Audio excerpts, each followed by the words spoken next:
Est-ce que c'est OK pour le pasteur sur le YouTube? Je suis en train de lancer là. On attend que tu lances alors. Je marque le titre parce que j'avais déjà lancé, mais je ne sais pas pourquoi, c'est reparti. D'accord, OK, nous attendons. Bon,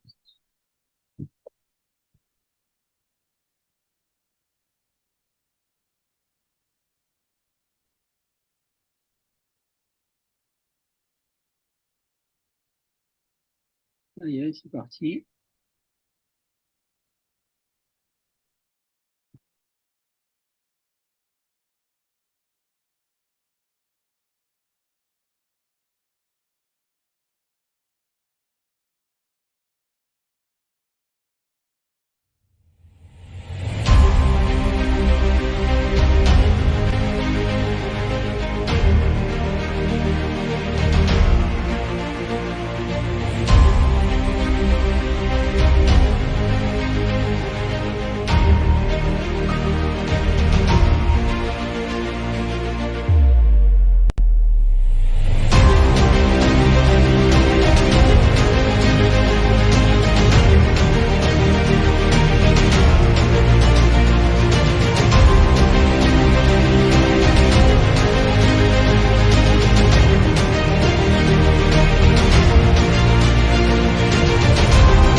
Voilà, eh bien, bonsoir à tous et nous sommes très heureux de vous accueillir sur cette plateforme Zoom, sachant que beaucoup n'arrivent pas à se connecter depuis quelque temps. Nous avons essayé de faire au mieux pour chercher personnellement quel était le problème. Nous n'avons pas encore pu trouver la solution, mais nous espérons rapidement, les jours prochains, la trouver et permettre à ceux qui avaient l'habitude de se connecter de pouvoir le faire. Pour l'heure, nous prions de bien vouloir faire passer le message que les uns et les autres peuvent se connecter sur le YouTube, pardon, le YouTube et à pouvoir participer à cette rencontre. Voilà.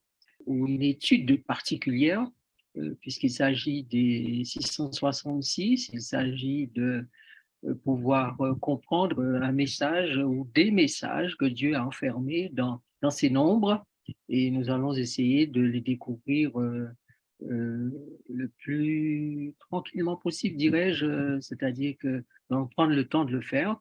Nous aurons deux études qui seront faites autour de ce thème, comprendre le message de 666 et des 144 000. Nous allons réaliser comment Dieu parle à travers ce nombre-là. Très intéressant de comprendre le message biblique, d'autant plus qu'il puisse être numérique. Le terme est très employé aujourd'hui, mais sachez que l'homme n'a pas inventé le numérique, c'est Dieu qui l'a d'abord inventé, c'est lui le concepteur des choses dans cet univers et nous ne faisons que reproduire ce qu'il a déjà maîtrisé et mis en place. Voilà. Alors, nous allons nous retrouver au mois d'octobre, le deuxième et quatrième mardi du mois d'octobre, et nous nous retrouverons aussi le 21 octobre pour les études du samedi. Donc, notez ceci sur vos tablettes. Nous sommes dans le cadre de puissants messages que Dieu offre à tous ses enfants et dans ces derniers temps, et nous voulons prendre le temps de partager avec vous ces messages et nous remercions tous ceux de la technique qui font de leur mieux pour nous aider à diffuser ces messages bibliques qui ne sont pas toujours évidents à comprendre puisque nous ne sommes plus au lait là, nous sommes à la nourriture solide. Voilà. Dieu nous a-t-il donné des révélations bibliques directes, indirectes, en vain? La réponse est clairement non. Mais comme Dieu ne jette jamais ses perles au pourceau, de précieux messages pour ceux de la fin en particulier sont enfermés dans des codes prophétiques, numériques et bibliques. Il est de notre devoir de chercher à comprendre ce que ces messages nous disent, avoir l'intelligence. Parce que si Dieu dit que ce sont ceux qui auront de l'intelligence à la fin des temps qui vont comprendre et que les méchants ne comprendront rien, ça veut dire que Dieu s'attend à ce que nous puissions développer cette intelligence, lui demander de nous donner l'intelligence des messages qu'il a cachés, qu'il a placés en particulier dans le livre de la vérité.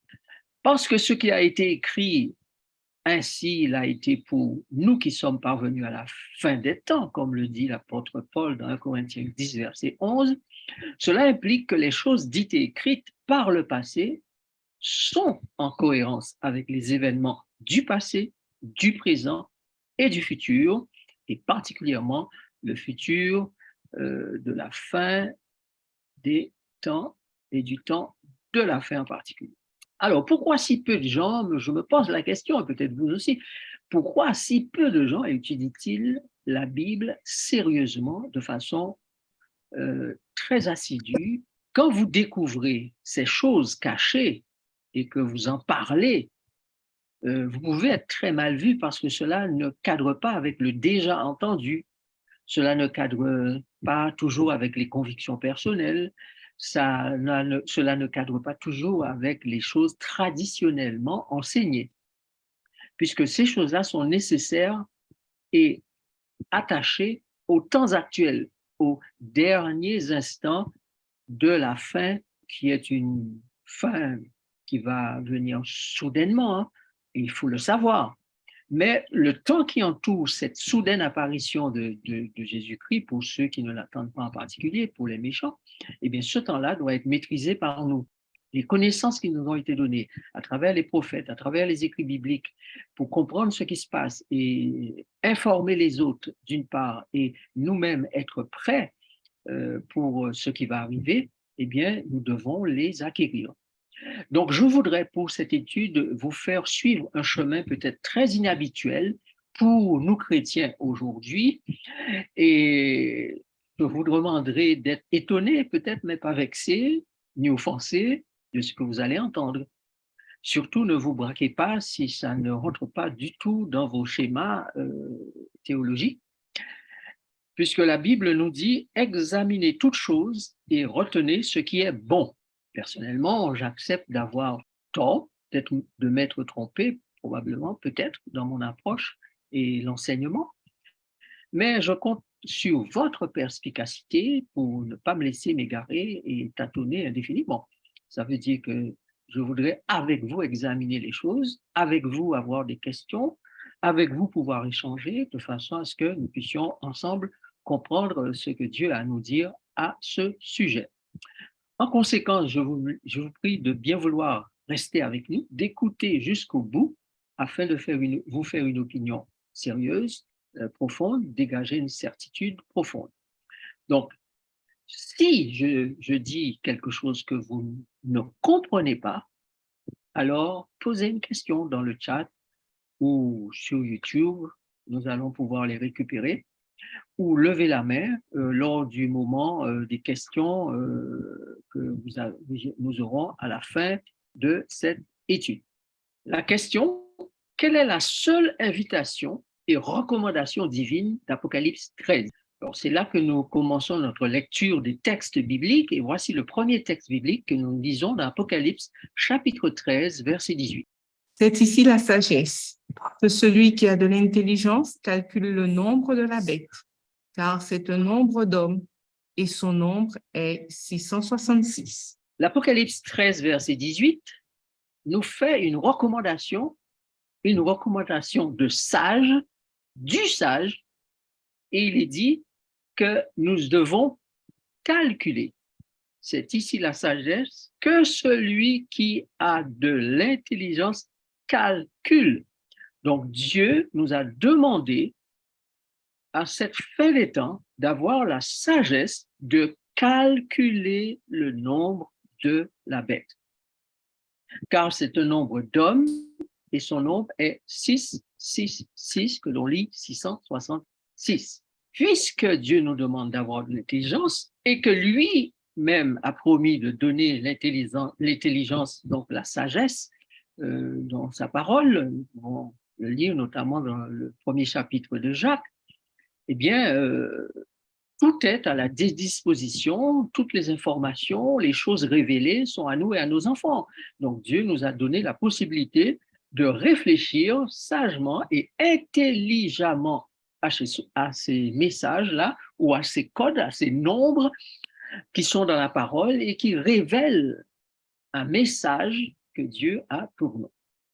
Donc à la fin des temps, particulièrement au temps de la fin, nous sommes selon le prophète Daniel au pied de la statue, n'est-ce pas?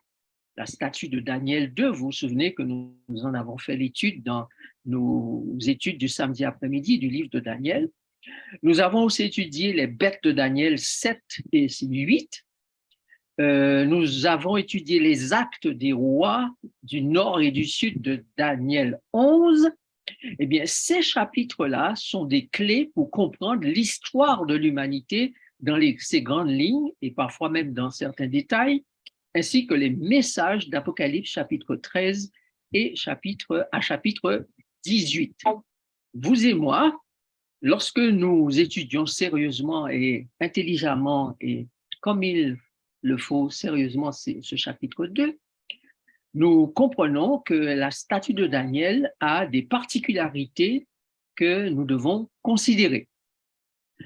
Lors de notre étude de ce chapitre, nous avons compris qu'à la toute fin des temps, l'humanité est représentée par les pieds d'argile et de fer, une époque de dégradation à tout point de vue et sans précédent. Nous allons donc ce soir, pour comprendre le message, l'étude de ce soir, du nombre 666 et la prochaine fois du nombre 144 000, nous allons nous intéresser aux deux statues de Daniel, chapitre 2 et chapitre 3. Et nous allons regarder les choses d'un peu plus près pour comprendre le message d'Apocalypse 13. Et le roi Nebuchadnezzar, dans la première vision, a eu un songe. Il a vu une statue d'or, d'argent, de bronze, de fer, et les pieds en partie de fer et en partie d'argile. Et le chapitre 3 nous fait savoir qu'il a fait une réplique de cette statue qu'il a vue en songe, et il n'a pas fait une réplique identique. Au lieu de faire une statue tête d'or, poitrine d'argent, hanches d'airain et jambes de fer et pieds en partie de fer et en partie d'argile, il fait une statue tout en or. Où est-ce que les choses se passent? Regardez le texte. Daniel, chapitre 3, verset 1. Le roi Nebuchadnezzar fit une statue d'or, haute de 60 coudées et large de 6 coudées. Il la dressa dans la vallée de Dura, dans la province de Babylone. Alors, lorsque nous allons étudier Apocalypse 14, donc les 144 000, nous allons comprendre qu'il y a un rapport avec la vallée de Dura, ou la plaine de Dura. En effet, dura signifie demeurant, circuit, muraille. Or, le chercheur Augustin Calmet, qui a d'abord écrit une Bible, il y a la Bible d'Augustin Calmet, a écrit ceci, et je cite, « Les Hébreux croient que c'est dans cette plaine de Dura qu'arriva la résurrection dont il est parlé dans Ézéchiel chapitre 37. Mais il est bien plus vraisemblable que cette résurrection n'était que figurative et qu'elle n'arriva qu'en vision. » Le Seigneur voulait donc marquer par là à Ézéchiel le retour futur de la captivité des Juifs, retrouvailles de la dignité et de l'honneur. Alors, fin de citation. Alors, notez qu'au moment où l'action a lieu dans la plaine de Dura, le verbe est au présent et 5 instruments de musique sont mentionnés lorsque le verbe est au présent. Probablement, ce serait mieux d'avoir la Bible sous les yeux dans Daniel chapitre 3 pour voir ce que je dis, puisque nous n'aurons pas le temps de lire tous ces textes, puisque l'étude de ce soir ne nous le permet pas. Mais relisez, revoyez Daniel chapitre 3 et vous allez voir que lorsque le verbe est au présent, 5 instruments de musique sont mentionnés. Mais quand le verbe est au futur, 6 instruments de musique sont mentionnés. Nebuchadnezzar, quand il construit cette statue, il fait ériger cette statue, ne se rend même pas compte qu'en bâtissant cette statue en or, il accomplit les desseins de Dieu et prophétise des événements à venir que la préscience divine connaît et a révélé déjà à ses serviteurs les prophètes, ou va révéler à ses serviteurs les prophètes. Mais la statue d'or de Nebuchadnezzar est donc une statue pleine d'instructions pour nous qui vivons à la fin des temps. Et c'est l'étude d'abord de cette statue et du calcul par rapport au nombre mentionné dans cette statue qui va nous permettre de mieux comprendre le nombre 666 d'Apocalypse 13. Puisque beaucoup ont imaginé ce que Apocalypse 13 voulait dire quand il est question de 666.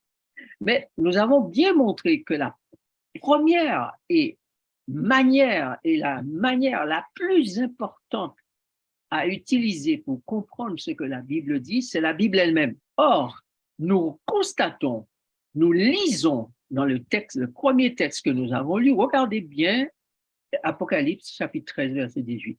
C'est ici la sagesse que celui qui a de l'intelligence calcule le nombre de la bête, car c'est un nombre d'hommes et son nombre est 666. La Bible ne demande pas de calculer le nom de la bête. Or, nous avons calculé le nom Vicarius Filii Dei et nous avons compris que Vicarius Filii Dei correspond à 666. C'est vrai. Concrètement, les nombres romains qui apparaissent dans ce nom, dans les lettres de ce nom, permettent d'arriver à cette conclusion. Donc, ce n'est pas faux. Mais lorsque nous appliquons strictement ce que dit la Bible, elle ne dit pas de calculer le nom, elle dit de calculer le nombre, que celui qui a de l'intelligence calcule le nombre. Nous y reviendrons. Le roi Nebuchadnezzar a fait cette statue d'or et cette statue d'or mérite notre attention. De quelle manière? Regardez bien et écoutez bien.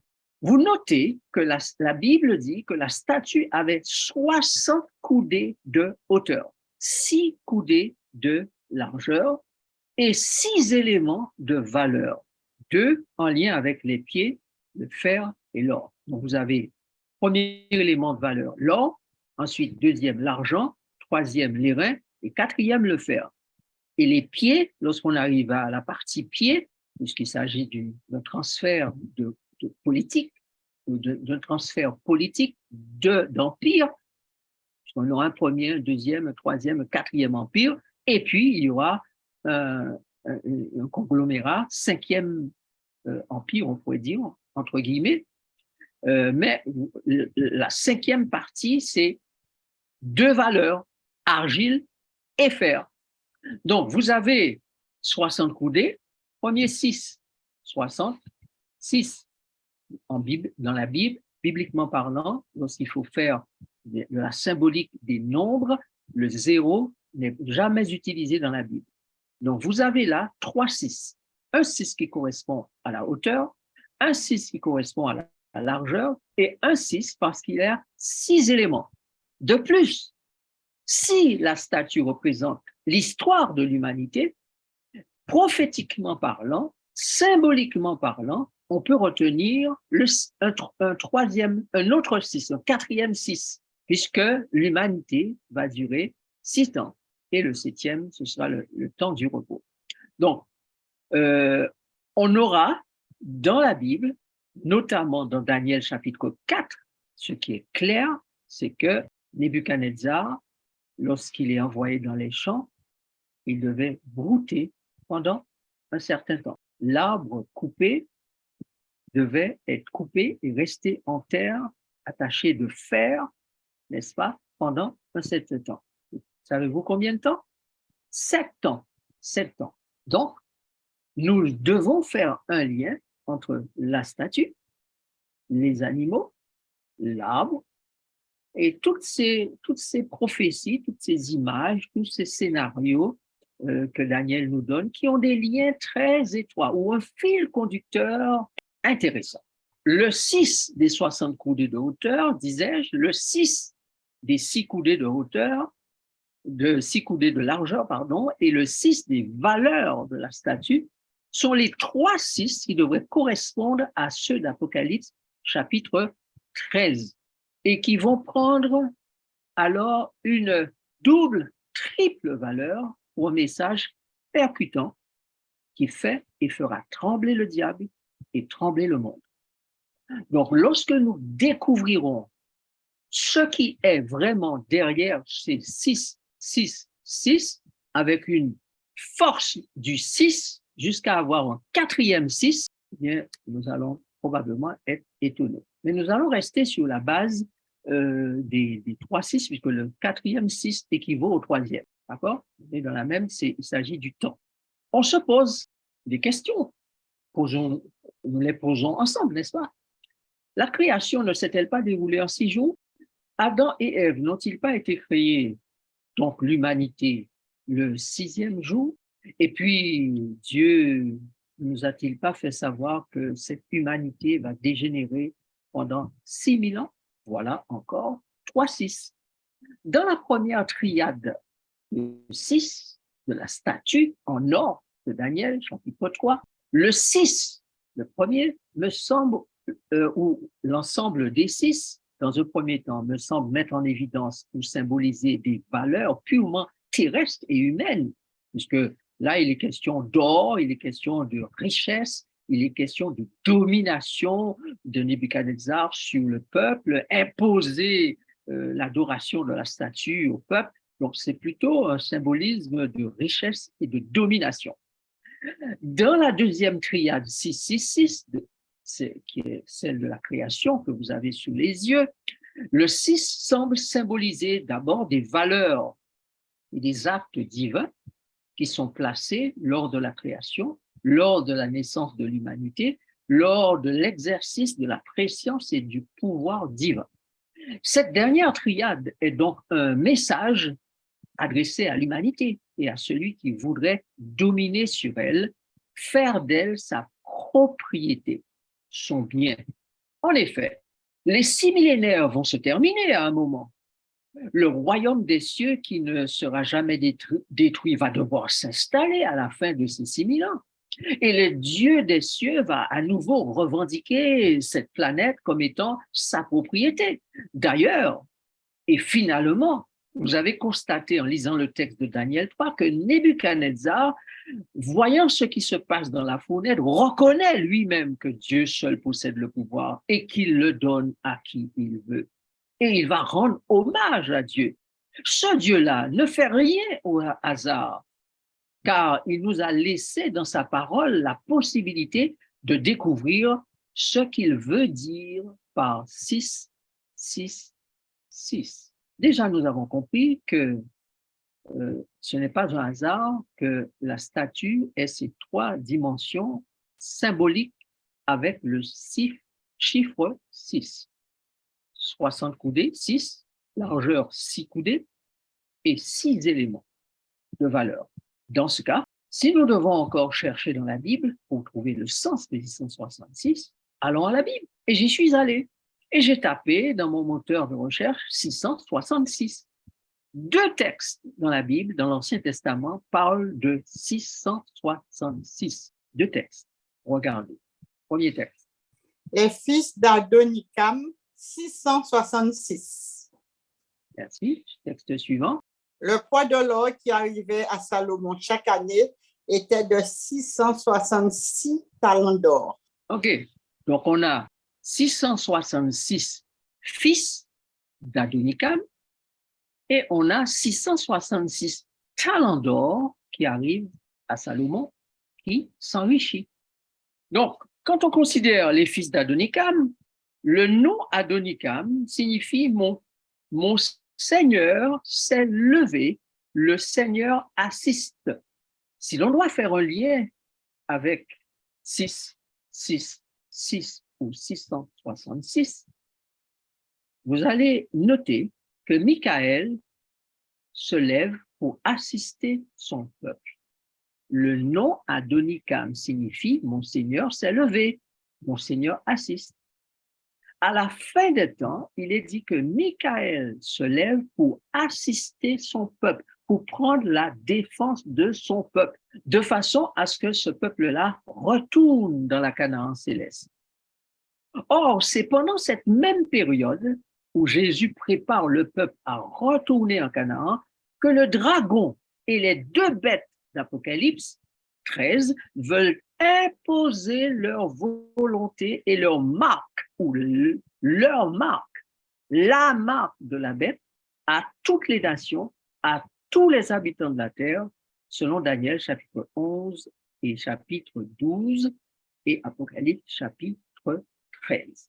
Je vois un lien entre le sens du nom Adonikam qui a 666 fils, et ce Adonikam a un nom qui signifie exactement ce que Jésus va faire à la fin des temps lorsqu'il se lève pour prendre la défense de son peuple, l'assister dans son combat contre le dragon, mais surtout dans sa préparation pour revenir en Canaan, dans la Canaan céleste particulièrement, c'est-à-dire le retour dans le royaume de Dieu de façon éternelle. Alors, donc, la première bête de Daniel, vous vous souvenez, Babylone, l'ours, le léopard, la bête terrible, donc la première bête, petite corne et nation associée, la bête que nous retrouvons dans Apocalypse 13, quand vous vous souvenez, pas oublier ça, hein? Souvenez-vous que la bête d'Apocalypse 13 a différentes parties, lion, léopard, ours et aspect terrible, comme les 4 bêtes de Daniel, chapitre 7. Donc, cette bête d'Apocalypse 13 est équivalent quelque part à ce qui se trouve de Daniel 7. Ce n'est pas la même succession, c'est maintenant un conglomérat de puissance, mais avec le même esprit qui a caractérisé les empires du passé. Donc, l'étude approfondie de Daniel 2, Daniel 7, Daniel 8, Daniel 11, Daniel 12, Apocalypse chapitre 13, nous donne de comprendre que les 2 bêtes d'Apocalypse 13, la première qui monte de la mer, c'est la bête de Daniel chapitre 7 avec la petite corne en plus. N'est-ce pas? Qu'il faut souligner. D'accord? Ce royaume-là, la bête qui monte de la mer, c'est le royaume du Nord. Et la Bible dit, regardez maintenant 1 Roi chapitre 10, verset 14, que vous avez à l'écran, le poids d'or qui arrivait à Salomon chaque année était de 666 talents d'or. Donc un enrichissement pour Salomon. Or, Nous lisons à Daniel chapitre 11. Daniel chapitre 11 nous dit que le roi du Nord va s'enrichir pendant des années comme Salomon, il va s'enrichir, mais la méthode ne sera pas la même. Quoique elles se ressemblent, hein, c'est de la colonisation. Salomon avait colonisé tous ces territoires-là et il obtenait de ces territoires d'avoir des richesses. De même, à la fin des temps, il y aura une certaine colonisation qui va se mettre en place et les richesses des pays seront pillées par le roi du Nord. Et Daniel chapitre 11 nous fait savoir que ces nations qui sont pillées sont symbolisées par l'Égypte avec la complicité des Libyens et des Éthiopiens. Donc cette bête, cette puissance du Nord, c'est une bête qui soudoie les gens, pot de vin, donc s'empare des richesses des nations et elle a un nombre, selon Apocalypse 13, 666.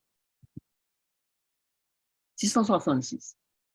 Donc, les deux fois où le nombre 666 est cité dans l'Ancien Testament, il est en lien avec un père qui a des enfants, un père dont le nom signifie celui qui se lève et qui assiste.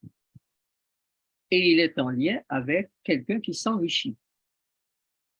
N'est-ce pas là une possibilité pour nous de réfléchir intelligemment et sagement et nous dire, mais quel est le message de Dieu par rapport à 666? Pourquoi nous demande-t-il de calculer le nombre?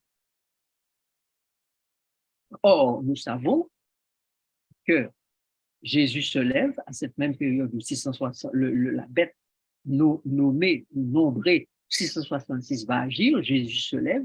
Donc, il y a une opposition, une guerre entre ces deux puissances, la puissance de l'agneau, Jésus, et la puissance de la bête ou encore la puissance du dragon. Donc, il y a certainement un message du nombre 6, 6, 6 que possède cette bête. Donc, quand on parle de bête, on parle de personne, parce que la Bible dit que les hommes sont des bêtes. Donc, quand on parle de bête dans l'Apocalypse, dans les prophéties d'Apocalypse, il est surtout question d'êtres humains, de nations, de peuples, de langues, de royaumes, etc. Et tout ça, c'est des humains. Quand on parle de nom, on parle du caractère, une façon d'être, une façon de faire, d'agir, de réagir.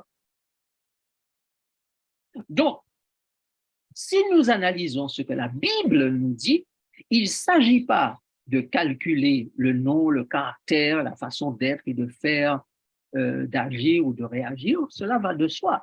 Mais il s'agit d'aller plus profondément pour découvrir de quelque chose qui a à voir avec le nom, pas avec qui a à voir avec le nombre, pas avec le nom, le caractère.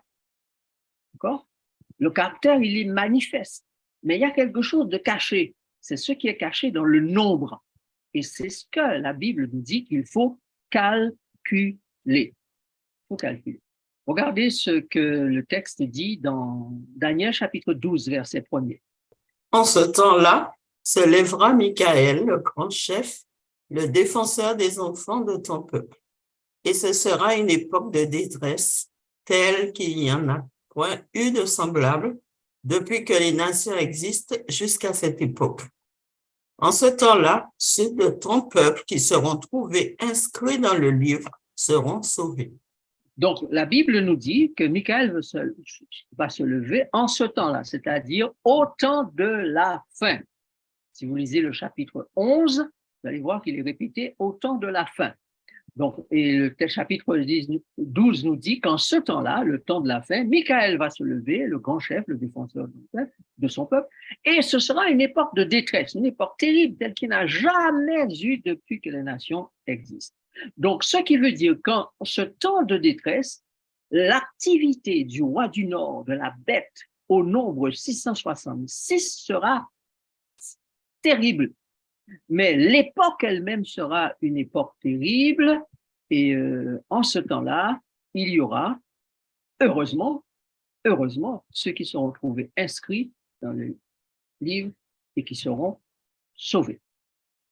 Donc, nous comprenons bien que nous avons besoin de comprendre qu'est-ce qui se trouve caché derrière le nombre 666 et qu'est-ce qui se trouve caché derrière le nombre 144 000, nécessaires à ceux qui vivent à la fin des temps.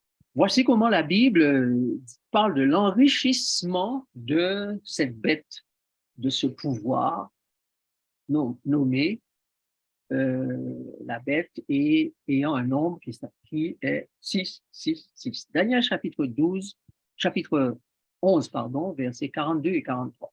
Et il étendra sa main sur divers pays, et le pays d'Égypte n'échappera point. Il se rendra maître des trésors d'or et d'argent et de toutes les choses précieuses de l'Égypte. Les Libyens et les Éthiopiens seront à sa suite. Donc, ce serait bien de revoir les vidéos sur l'étude du livre de Daniel, parce que nous n'avons pas le temps de rentrer dans les détails ce soir. Donc, sur le même site où vous êtes, Lumière pour les temps actuels, vous avez toute une série de vidéos sur Daniel que je vous invite à revoir pour une meilleure compréhension et meilleur affermissement. Alors, nous poursuivons en disant que la bête qui a le nombre 666, le fameux royaume du Nord, est celle qui se livre à un pillage satanique en règle des richesses des nations africaines, l'Égypte, qui est la symbolique des nations de l'Afrique, berceau de l'humanité, comme tout le monde le reconnaît aujourd'hui, n'est-ce pas? Et dont l'ancêtre et donc cette Égypte qui est l'une des plus grandes civilisations qui ait jamais existé dans ce monde. Mais ce que le texte biblique précise, c'est que les Africains eux-mêmes ont été complices de ce pillage et cet esclavage des humains. L'histoire l'affirme clairement et voilà pourquoi il est dit les Libyens et les Éthiopiens seront à sa suite. Donc, ils seront donc complices de ce pillage des richesses des nations pour enrichir le groupe du Nord, donc les Occidentaux, avec ceux qui représentent le grand mouvement religieux occidental que vous connaissez bien et qui s'est aussi enrichi par le moyen de ces esclavages et le pillage des richesses de ces nations. Alors, quelle est la mission de Michaël? Ça, c'est important de comprendre la mission de Michaël pour bien saisir le message du 666. Alors, nous allons lire ces textes dans Daniel 2, Daniel 7, et Ésaïe et Apocalypse pour comprendre. Alors, allons-y pour le premier texte. Dans le temps de ces rois, le Dieu des cieux suscitera un royaume qui ne sera jamais détruit et qui ne passera point sous la domination de notre peuple. Il brisera et anéantira tous ces royaumes-là et lui-même subsistera éternellement. C'est ce qu'indique la pierre que tu as vue se détacher de la montagne sans le secours d'aucune main et qui a brisé le fer, les reins, l'argile, l'argent et l'or. Le grand Dieu a fait connaître au roi ce qui doit arriver après cela. Le songe est véritable et son explication est certaine. Alors, je souligne à votre attention, chers auditeurs, chers étudiants de la Bible, que le texte nous dit qu'il y aura un nouveau royaume qui va être suscité par le Dieu des cieux, qui va anéantir tous les autres qui existent et qui va subsister éternellement. Mais, je souligne en plus qu'il y a 5 éléments qui sont cités ici. Le fer, les reins, l'argile, l'argent et l'or. Et un 6e élément qui s'appelle la pierre qui s'est détachée sans le secours d'aucune main. Donc, dans ce texte, dans l'histoire que prophétise ce texte, l'histoire des nations à la fin des temps, il y a donc 6 éléments qui vont entrer en jeu. L'esprit de Rome, l'esprit des Mèdes et des Perses, l'esprit de Babylone, l'esprit de la Grèce, l'ours, le léopard, et il y a l'esprit des êtres humains symbolisés par l'argile.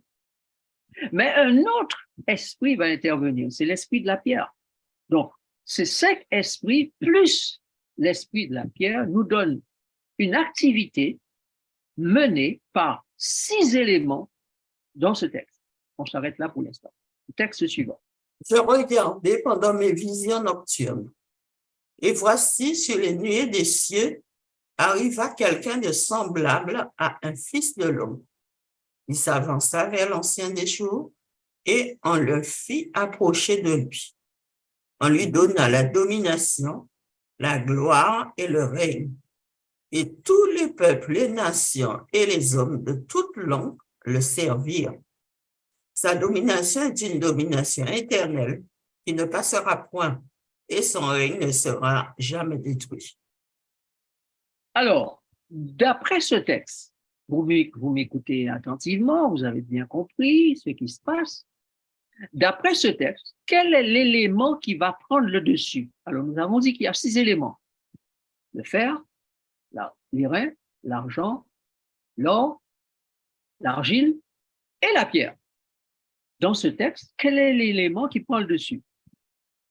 Alors, si on lit bien, on voit que c'est le Fils de l'homme qui prend le dessus.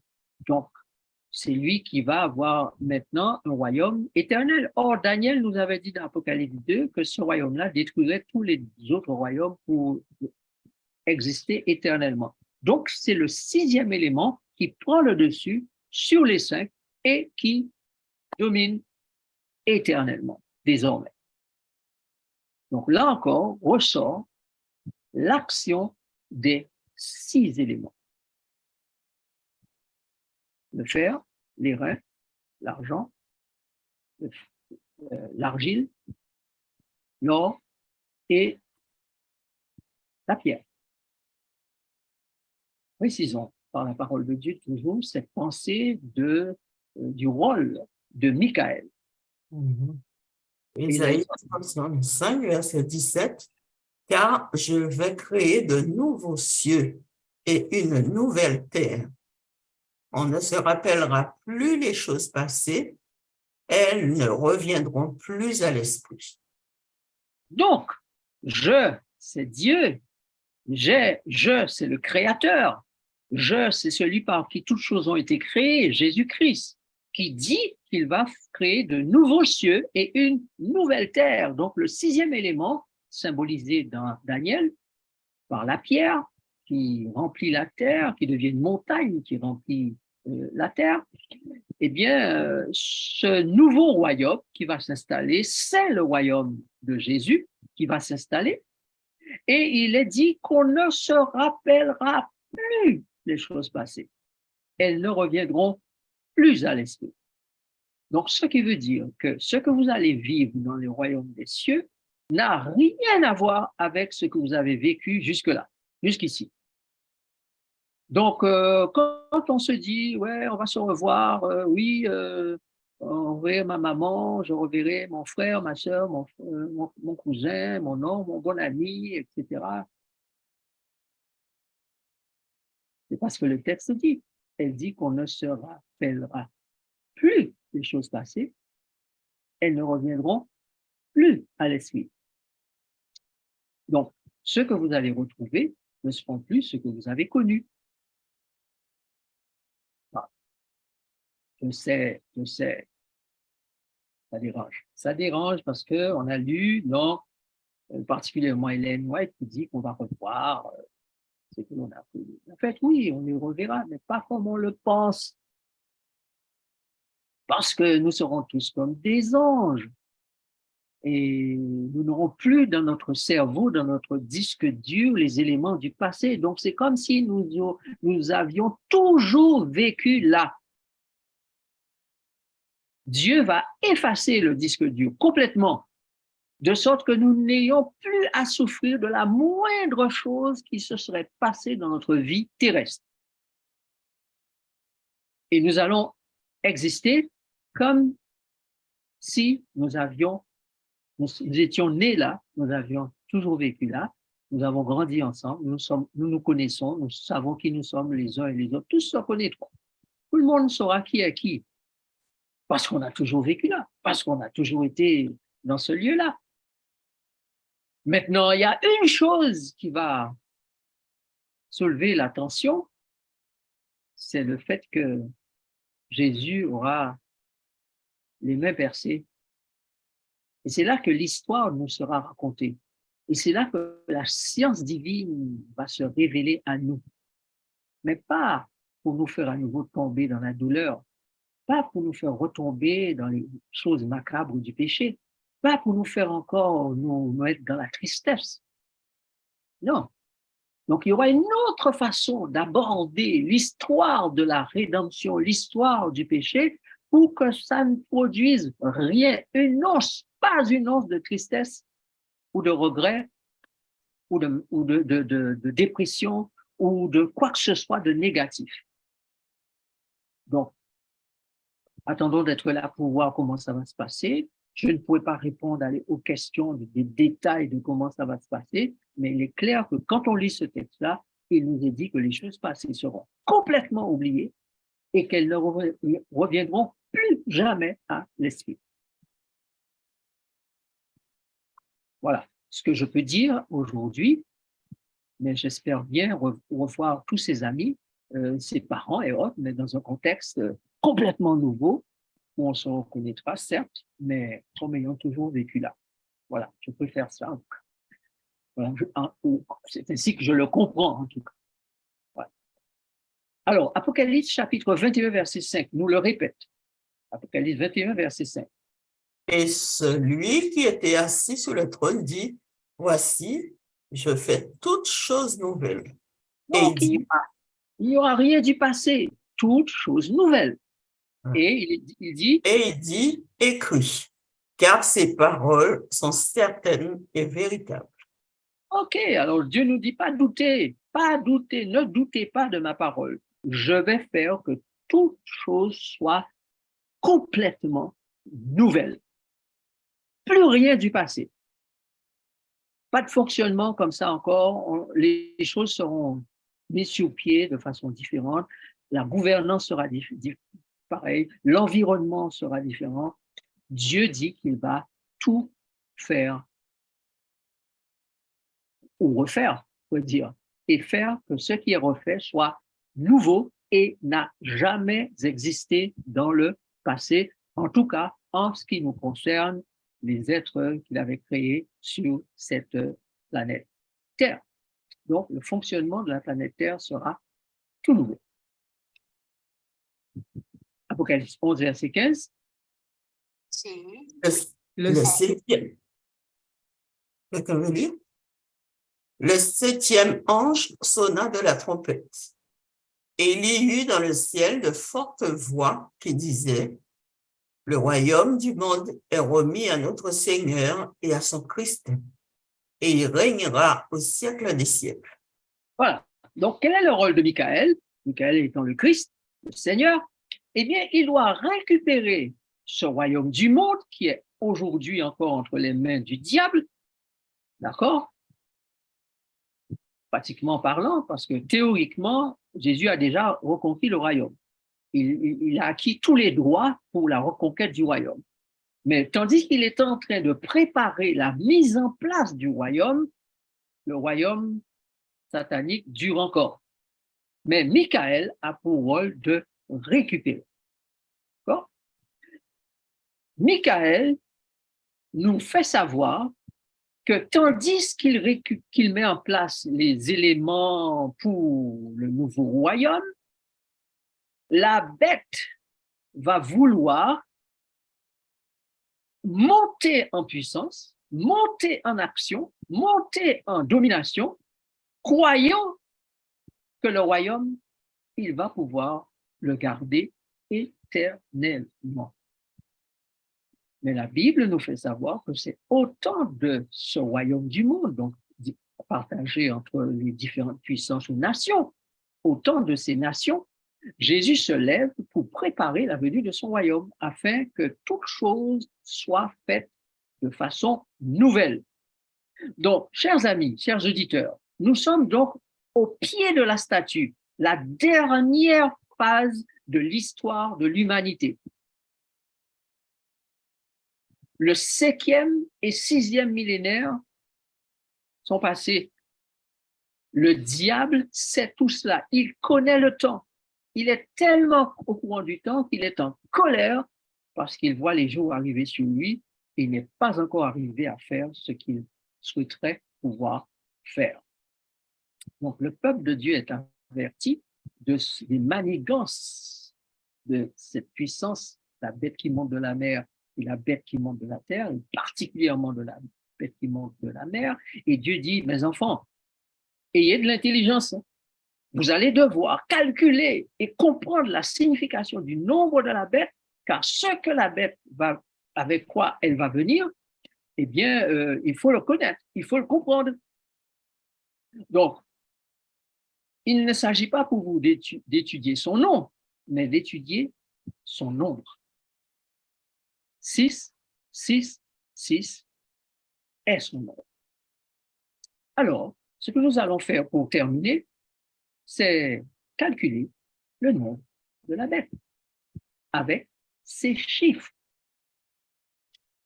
Si Dieu demande de calculer le nombre, c'est que derrière ce nombre, il y a une réalité mesurable, palpable, qu'il faut voir, qu'il faut connaître, qu'il faut appréhender. Une réalité très importante qu'il faut entendre et comprendre. Ce que nous devons savoir, chers amis, c'est que absolument tout dans l'univers de Dieu et la création divine est mathématique, est calcul, dimension, pesée et possède une signature numérique mathématique divine. Le nombre d'or, est-ce que vous avez entendu parler du nombre d'or ou le fameux phi 1,6 quelqu'un? Ces nombres-là sont très parlants. On retrouve ce nombre d'or dans toutes les dimensions de la création.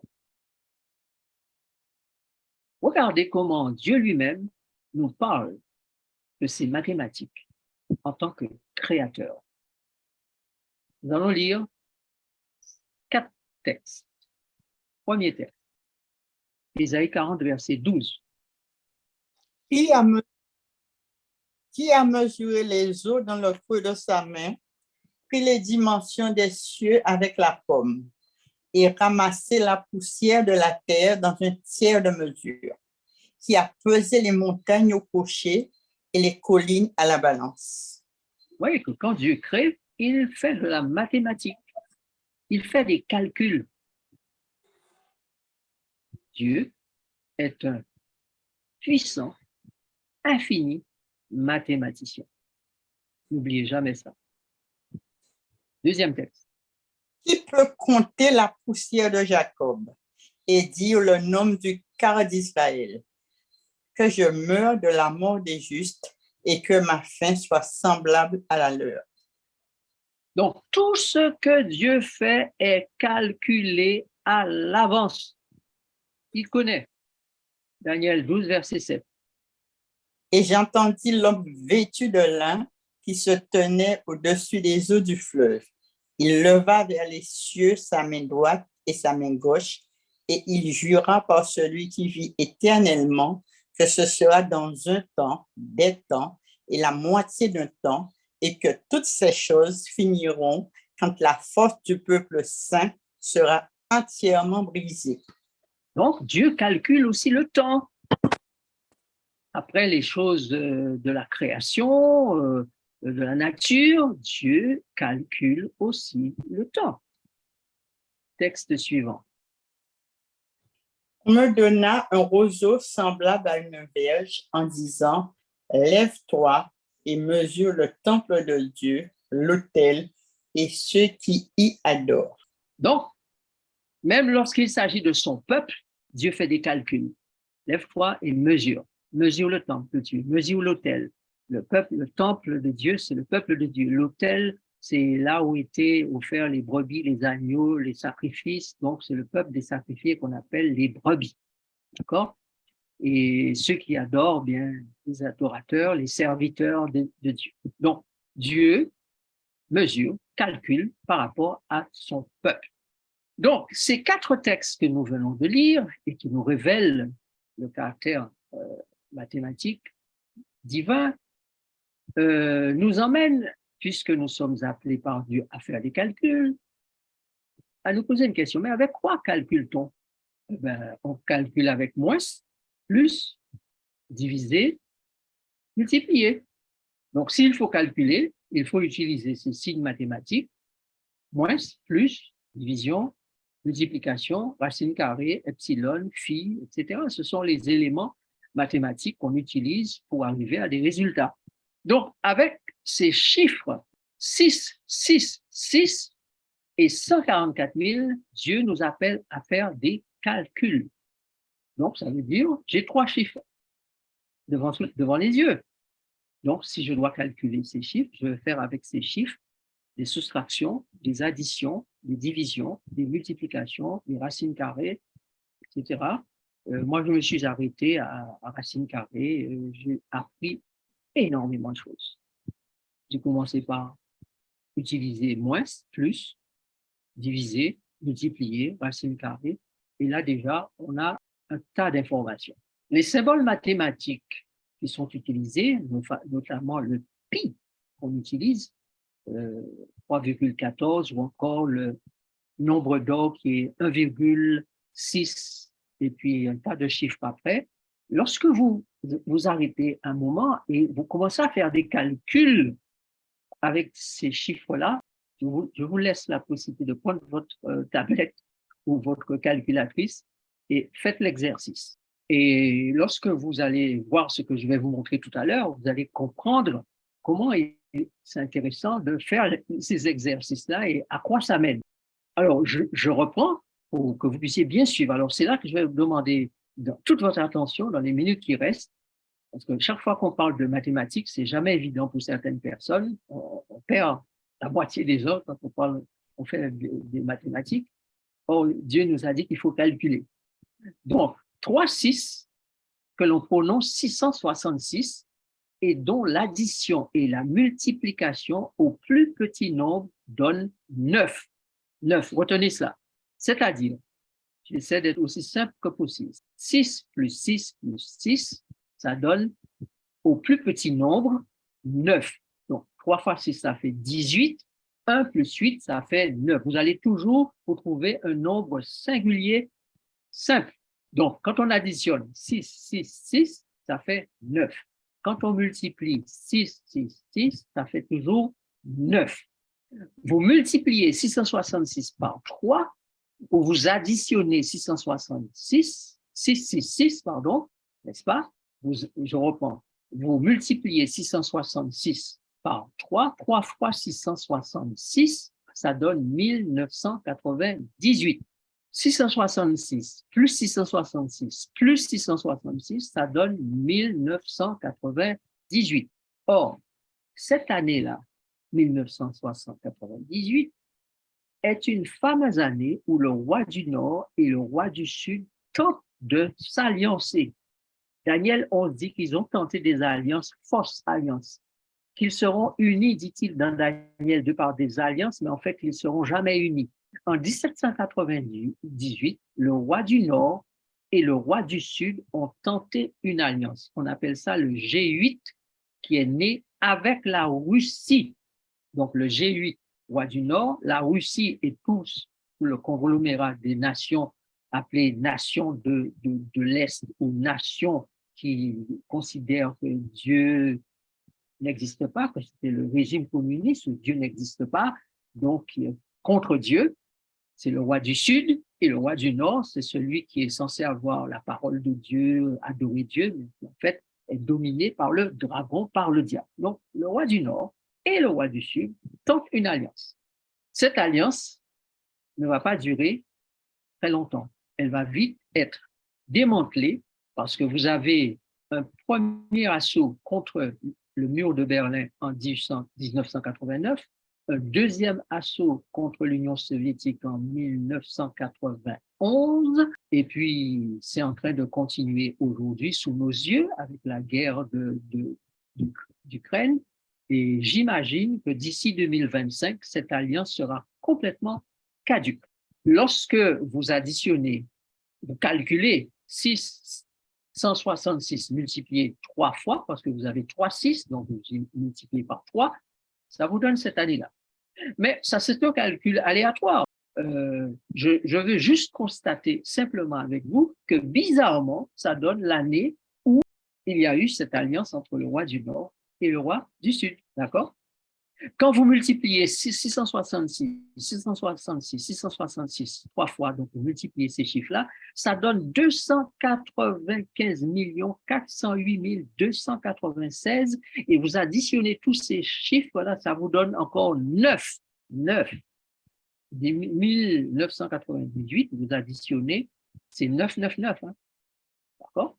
Vous allez comprendre pourquoi le nombre 9. Quand vous soustrayez 666 moins 666 moins 666 3 fois, ou 6 moins 6 moins 6, eh bien, vous arrivez à ce même nombre 9. Si vous divisez 666 3 fois, cette fois, vous n'avez pas 9, mais 8. Alors, tout à l'heure, je vais vous donner l'essence des nombres. 1, 2, 3, 4, 5, 6, 7, 8, 9. Et vous allez comprendre pourquoi le calcul donne un sens, parce que les nombres ont un sens. Vous multipliez ou additionnez 666, donc 2 fois, ça donne toujours 9. Cependant, chers amis, je veux bien vous mettre en garde contre quelque chose. Je ne suis pas en train de faire de la numérologie, c'est-à-dire vouloir faire des prédictions avec des nombres. Je suis en train simplement de constater qu'il y a une relation, une évidence, un sens, une cohérence avec le langage biblique numérique pour qu'il soit compris symboliquement, spirituellement, bibliquement et prophétiquement comme étant un message que Dieu nous adresse. Donc, lorsque nous additionnons, que nous tombons sur un 8, sur un 9, sur un 7, sur un 2, sur un 3, chaque nombre trouvé unique a un sens. Et le sens des nombres vous donne un message. Vous allez le voir et le comprendre tout à l'heure. Donc, l'Esprit de Dieu parle par la statue et les coordonnées numériques. La statue, c'est 6 hauteur, 6 largeur, 6 en valeur. C'est ça le nombre, la symbolique du nombre de la statue en or. C'est 3, 6. Donc, quand vous avez une statue qui représente l'humanité et qui a une symbolique 6 pour nombre, ça veut dire que Dieu veut dire quelque chose concernant cette humanité. En effet, si l'humanité est représentée par, ou l'histoire de l'humanité est représentée par cette statue, et que cette statue doit durer pendant 6000 ans et quelques années dans le 7e millénaire, vu le retard de l'époux, dans le cadre du plan rédempteur, la statue en question, la statue d'or, doit nécessairement avoir des mesures qui vont symboliser cela. Donc, Dieu sait quelle est la symbolique de la statue. Sa statue, c'est l'histoire de l'humanité qu'il est en train de raconter. Donc, s'il y a des mesures qui doivent nous dire quelque chose de la statue, ça ne peut pas être autre chose que le 6, car c'est le 6 qui devient symbolique là. Pourquoi ça devient symbolique? Eh bien, 6, 6, 6 donne un message. Et dans la Bible, nous avons vu que le premier message que le chiffre 6 donne, Dieu est créateur, il a créé les cieux et la terre en 6 jours. Dieu est celui qui a créé Adam et Ève, il l'a créé le 6e jour. Dieu est celui qui a prévu que les 6 jours de 24 heures représentent 6000 ans de durée. C'est ce que Pierre nous dit. Donc, 6, 6, 6, c'est le message du Dieu créateur qui rappelle à Satan qui a pris le pouvoir dans ce monde que c'est lui qui a créé le monde en 6 jours, que c'est lui qui a créé l'humanité le 6e jour et que c'est lui qui a déterminé que pendant 6 périodes de 1000 ans, l'histoire de l'humanité se déroulera, mais que la 7e période, Michael va se lever pour faire toute chose nouvelle. Donc, 666 est un message divin de Dieu, pas un message satanique. Hein. Alors, Satan l'a détourné pour faire croire aux gens que 666 c'est un message de Satan, alors les gens ont peur de 666, etc. 666 est un appel, un avertissement, un message divin pour rappeler, que ce soit aux hommes, que ce soit au diable, que le maître, c'est Dieu, le créateur. On avance. Regardez la symbolique. 0, symbole du néant. 1, symbole de l'essence de Dieu, Père, de la parfaite unité de la Trinité. 2, symbole du Dieu Fils, de l'existence, de l'amour, de la sexualité, de la dualité. 3, symbole du sacré, symbole de la Trinité. 4, symbole de la famille, famille de Jacob. Soleil, lune, étoile. La Bible utilise la famille comme, puisque 4, c'est le jour où Dieu a créé le soleil, la lune et les étoiles. Dans la Bible, le soleil, la lune et les étoiles, c'est la famille de Jacob. Lorsque Joseph a eu son songe, il a vu le soleil, la lune et les étoiles qui se prosternent devant lui. Et son père lui répond, mais est-ce que tu crois que moi, ton père, ta mère et tes frères, nous allons nous prosterner devant toi? Donc, le chiffre 4 vient représenter, donc symboliser cette famille, soleil, lune, étoile. Et comme soleil, lune et étoile ont encore d'autres sens dans le contexte de la rédemption et de la création divine, donc nous comprenons que ce symbolisme-là est important. 5, c'est le chiffre de l'harmonie, de la grâce, de l'expression de la volonté divine. Alors, tous ces sens-là sont des sens tirés de la Bible. C'est-à-dire que lorsque la Bible utilise le nombre, il l'utilise en relation avec ce que vous avez ici. Donc, quand on utilise les 5 pains et les 2 poissons, par exemple, 5 est le chiffre de la grâce divine, de la bénédiction divine répandue sur cette foule en leur donnant à manger. Donc, 5 est lié à cette grâce, est lié à cette bénédiction. Donc, voilà pourquoi, dans la Bible, on prend le chiffre 5 comme le chiffre de l'harmonie, de la grâce, de la bénédiction, de l'expression de la volonté divine. 6 est pris comme, puisque vous avez plusieurs 6 dans la Bible, hein, attachés à des événements, attachés à des situations. Donc, 6 devient le symbole de la représentativité de l'imperfection ou de l'antiperfection, du péché, du salaire, qui est le salaire de la mort, le mal, la servitude, l'homme animal, l'existence de l'humanité, tout ça selon la Bible. 7, c'est le renouvellement, la perfection, l'abondance. 8, c'est l'infiniment parfait, l'infini, le sans fin.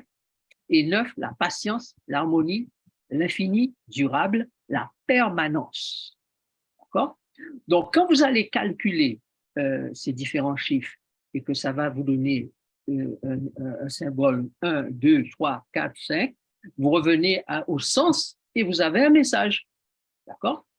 On arrive presque à la fin de notre présentation, mais juste quelques exemples encore pour que vous puissiez bien comprendre. Vous regardez, revenons à la statue. La statue, c'est 60 coudées, 6 coudées. Une coudée, c'est 0,4572 mètres. 60 coudées, c'est 27 mètres 432 de hauteur. Et 6 coudées de largeur égale 2 mètres 7432. Quand vous additionnez les chiffres, le chiffre de la longueur plus la largeur, vous arrivez à 30,1752. Vous additionnez tous ces chiffres et vous arrivez à 9. Vous additionnez 1752 qui se trouve à la suite de 30, vous arrivez à 8. Vous allez comprendre et vous pouvez tout de suite comprendre dans le message que vous avez ici. Vous avez ici le 3, puisque le 0 ne compte pas. Vous avez 3, vous avez 9 et vous avez 6, pardon. 6. 3, 9, 6. Ça donne 15, et là, ça donne 1 plus 5, ça donne 6. Donc, vous avez 3 symboles mathématiques. Premier, 3. Deuxième, 9. Troisième, 6. C'est toujours concernant la statue, sa largeur, sa hauteur et ses valeurs. Donc, ça vous donne 3, 9 et 6. Le 396 a un sens. Donc, nous avons là des informations mathématiques. La statue représente l'histoire de l'humanité qui nous est décrite comme avec des dimensions chiffrées. Donc, chaque dimension chiffrée de la statue, lorsque le calcul est fait, plus, on a utilisé le calcul plus, on aurait pu utiliser moins, multiplier ou diviser pour aller plus loin, hein, mais j'ai gardé simplement le calcul plus. Donc, quand vous calculez les dimensions de la statue et que vous réduisez tout cela à un chiffre symbolique, c'est-à-dire le plus petit chiffre, ça vous donne 3, 9 et 6. Il faut donc donner une valeur au chiffre, au nombre, pour que la statue livre son message spirituel, son message biblique, son message philosophique et moral. Et si intelligemment on calcule et sagement on fait le calcul de ces nombres, on devrait pouvoir découvrir un ou plusieurs messages. Donc, voilà pourquoi Dieu nous invite à faire le calcul de 666. Et ce calcul de 666 peut se faire aussi ailleurs. Et nous allons le faire pour 144 000 et nous allons voir le message qui est derrière les 144 000. D'accord? Donc, on peut dire que la statue, avec son langage numérique, porte une valeur mathématique, hauteur et largeur, valeur commerciale, or, argent, airain, fer, argile, c'est la statue de Daniel 2, spirituelle et morale avec 3 chiffres, 6, 6, 6, lorsqu'on prend l'image. Vous vous souvenez que dans Apocalypse 13, il est dit que la deuxième bête a fait une image à la première bête. Donc, lorsque Nebuchadnezzar fait une image à la première statue, alors le message spirituel, le message moral, le message divin sera encore plus percutant. Pour la statue de Daniel 2, le message était que les nations vont se succéder et il va y avoir un empire divin qui va être installé pour éternellement. Le message a déjà été donné, mais quand il s'agit de l'image, Dieu dit il faut aller calculer 666 pour que vous ayez le message. Donc ce soir, nous avons fait un essai de calcul. Il vaut ce qu'il vaut. Vous allez réfléchir et vous allez me dire ce que vous en pensez, mais je ne sais pas calculer autrement qu'avec moins, plus, diviser, multiplier et racine carrée éventuellement. D'accord? Donc, c'est ce que j'ai essayé de faire et quitte à vous d'en juger et de voir si nous allons dans la bonne direction, si l'Esprit de Dieu nous conduit dans la bonne direction. Mais attendez la fin, nous ne sommes pas loin. Rappelez-vous que la statue de Nabuchodonosor est dressée en opposition au Dieu de Daniel, Shadrach, Meshach et Abednego. Opposition au Dieu unique, éternel, permanent, le Dieu créateur de l'humanité. Le Dieu créateur de l'humanité prophétise que les empires vont se succéder. C'est la statue de Daniel 2, n'est-ce pas? Or, Nebuchadnezzar veut un empire qui soit permanent, qui dure. L'attitude de Nebuchadnezzar est une attitude d'opposition, j'allais dire même de révolte envers le Dieu créateur. 3 fois, l'humanité s'est dressée contre Dieu et Dieu a confondu l'humanité. En Éden, à Babel et maintenant voilà à Babylone avec Nebuchadnezzar. La révélation nous fait savoir que ce sera encore le cas une 4e fois lorsque la bête d'Apocalypse 13 fait une image à la statue, à la première bête, celle qui monte de la mer. Donc, avec cette statue en or du chapitre 3 de Daniel, l'humanité est décrite comme voulant être maître de son destin. Vous suivez tout? Est-ce que vous êtes là? L'humanité, avec la statue en or, veut montrer qu'elle veut être maître de son destin. C'est la vérité que Dieu veut que nous comprenions, n'est-ce pas? Oui ou non? Tout est fait pour que les hommes soient maîtres de leur destin. Mes amis, le diable va tout mettre en œuvre pour être adoré et dresser l'humanité contre Dieu. Mais l'humanité se ment à elle-même, car le Dieu qui a créé les cieux et la terre, en 6 jours, créé l'homme à son image, le 6e jour, et prévu 6000 ans de vie pour cette planète et ses habitants, a fait savoir le contraire. Ce n'est pas l'homme, quand il marche, de diriger ses pas. Et ce n'est pas l'homme qui aura en main la destinée de cette planète. L'humanité et son chef, le dragon, la bête qui monte de la mer et de la terre, seront tous confondus. La statue de Daniel 2 dit la vérité. Celle de Daniel 3 est un mensonge. L'âge d'or. L'humanité aura son âge d'or. C'est un mensonge. Sauf naturellement aux 3 jeunes Hébreux qui refusent de se prosterner car ils ont compris dans quelle situation ils étaient. Donc, cette réalité historique de la prophétie de Daniel 3 est la réalité historique de maintenant, associée à un langage numérique et décrit par les chiffres ou nombres 6, 6, 6. Dieu nous avertit à l'avance qu'il va y avoir une démarche humaine pour ériger un âge d'or, mais que l'humanité se ment à elle-même et elle va être dans la confusion la plus totale. Un dernier petit exercice. En additionnant les chiffres de la hauteur de la statue, 27 432, cela donne 2, 7, 4, 3, 2 égale 18 égale 1 plus 8 égale 9. En additionnant les chiffres de la largeur de la statue, 2, 7, 4, 3, 2, on arrive encore à 9. 9, 27, 432 sont les multiples de 3. 6 comme 9 sont les multiples.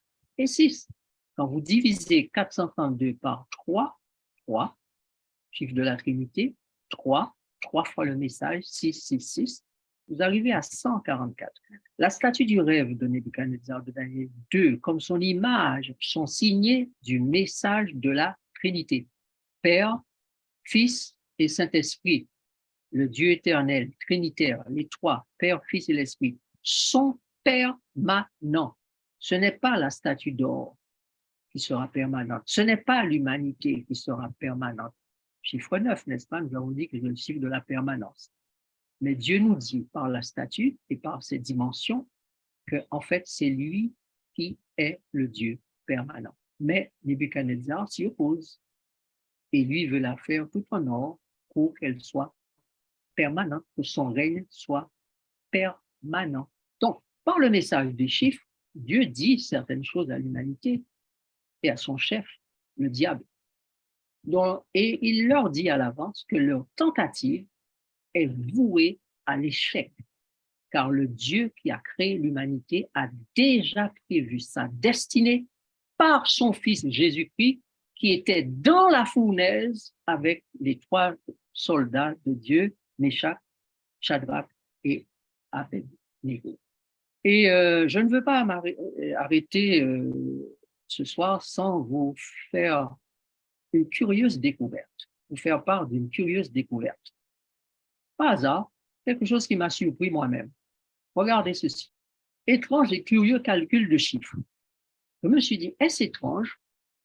Est-ce un hasard que l'histoire de la statue commence avec Daniel 2, verset 2, et s'applique à partir du verset 32. Le verset 22 décrit la nature du Dieu qui donne le songe. Je prends ces valeurs numériques et qu'est-ce que je fais? Je les additionne tout simplement et ça me donne 4. Je les multiplie, ça me donne 8.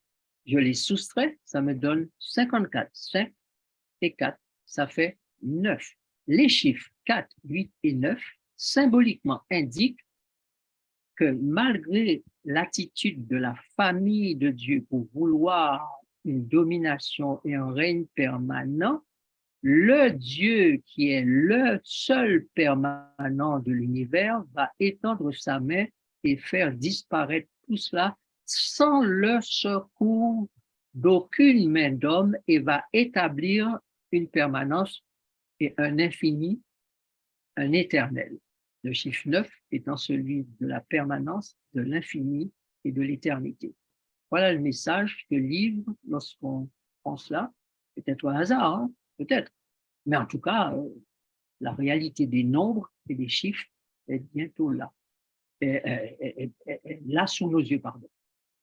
Donc, ce que je vous invite à retenir, c'est que la Bible a un langage qui est spirituel, qui est prophétique, qui est littéral, qui est littéraire, mais Dieu ne jette pas ses perles aux pourceaux. Aussi, à la fin des temps, pour comprendre son message totalement et véritablement, il nous demande de calculer le monde de façon à découvrir ce qu'il a à nous dire à nous aujourd'hui. Ce Dieu permanent dans son message dit qu'il a soustrait ses enfants du feu de la fournaise comme il va soustraire à la fin des temps de l'étang de feu tous ceux qui choisissent de l'adorer et de refuser la marque de la bête. Vous avez vu, quand vous faites la soustraction de ces nombres-là, eh bien, vous arrivez à 9.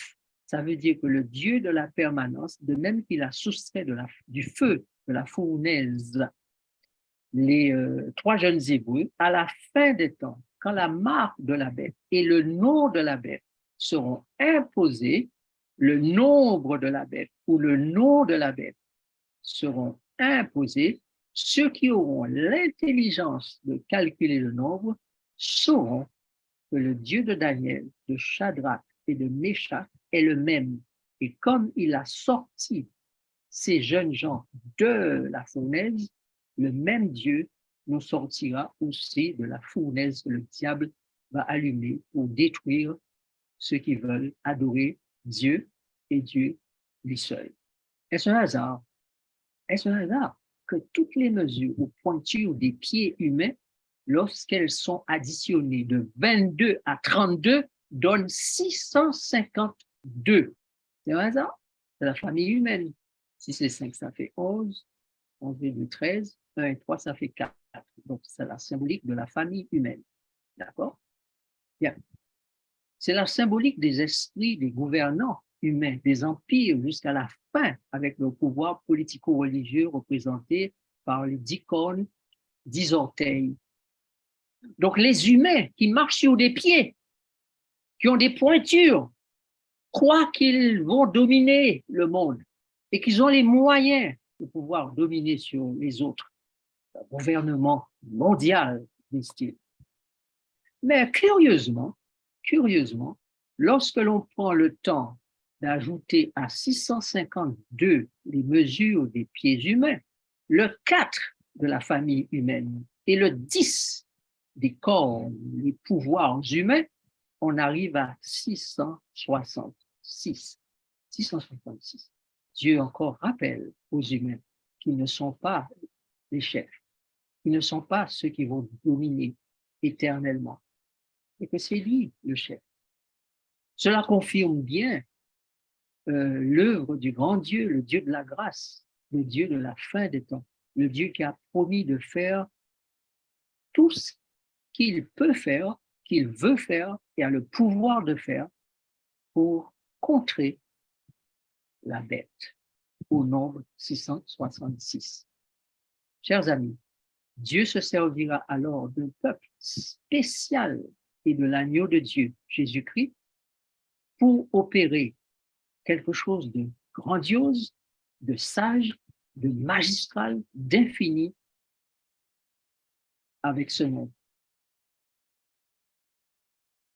144 000. S'il nous demande de calculer 666, ce sera encore bien plus intéressant de calculer 144 000 pour comprendre le double message, le triple message de Dieu à l'humanité et au diable. Voici pour clore l'avant-dernier texte. Nous allons lire 2 textes pour terminer. Apocalypse chapitre 14, verset 1. Je regardais Regardez. et voici, l'agneau se tenait sur la montagne de Sion et avec lui 144 000 personnes qui avaient son nom et le nom de son Père écrit sur leur front. Voilà. Voilà le groupe que Jésus va mettre en activité, va former et va préparer pour contrer le groupe des 666, la bête dont le nombre est 666 et qui reçoit directement de la part de Dieu un message rappelé 3 fois. 6, 6, 6. Je suis le Créateur, j'ai créé l'humanité et je décide du temps que l'humanité va durer sur cette planète, puis je ferai toutes choses nouvelles. J'ai créé, en 6 jours, j'ai créé l'humanité le 6e jour et j'ai décidé que l'humanité, au bout du 7e millénaire, sera réintégrée dans le giron de l'univers, dans la maison du Père, et personne ne pourra empêcher cela. Alors Dieu dit à ses enfants, vous qui avez de l'intelligence, qui avez calculé le nombre pour comprendre ce que je veux dire à l'humanité, vous brillerez comme la splendeur du ciel, et ceux qui auront enseigné la justice à la multitude, eux aussi vont briller comme les étoiles à toujours et à perpétuité, car je leur aurai donné l'intelligence pour comprendre ce que je veux faire et ce que je veux dire au temps de la fin. Ne nous est-il pas demandé de faire des calculs intelligents pour trouver le sens de ce nombre d'hommes? 6, 6, 6. Est-ce que tu as déjà prié Dieu pour être parmi les intelligents? J'espère que cette étude, ces calculs t'auront inspiré. Nous n'avons pas fait de la numérologie, mais nous avons donné un sens spirituel, moral, prophétique au nombre. La prochaine fois, nous irons plus loin avec le calcul du nombre 144 000. Les surprises seront là, car Dieu a dit à Daniel que ce sont ceux qui font preuve d'intelligence pour recalculer ou pour calculer qui comprendront de façon à ce qu'ils soient des instruments entre les mains de Dieu pour enseigner la justice à la multitude. Que Dieu nous aide et nous bénisse afin que nous recevions cette intelligence pour les derniers temps. Amen.